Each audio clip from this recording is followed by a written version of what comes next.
Warahmatullahi wabarakatuh. Tepangkeun nami abdi Haikal ti kelas 12 IPS hiji. Di dieu abdi bakal mancakeun monolog berjudul Neangan Bebeneran.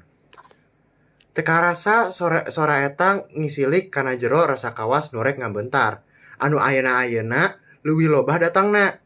Sigana pikiran jeung ngaleungitkeun ingetan jeung kalangkang si Eneng tina jero pikiran teh kala ngahudangkeun deui sora-sora anu aheng jeung ngaliurkeun. Balaka bae ku ayana sora anu aheng, urang ngajadi bingung jeung ambek kapegung. Sabab di aku atawa henteu.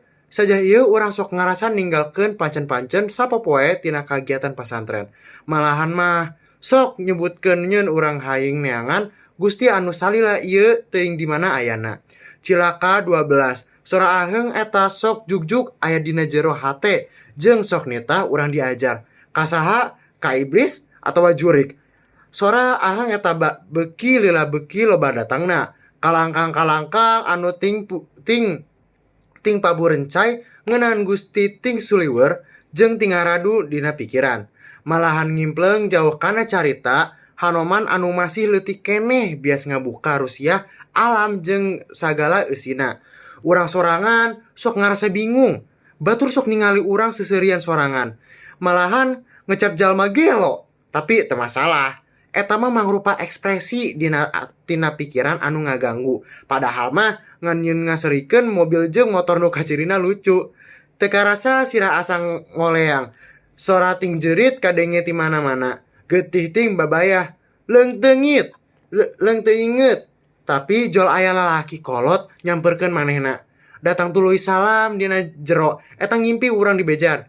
Yen, saha Gusti anu bener? Manehna nembongkeun kumaha siksa manusia anu mengpar jeung milampah jalan nu salah.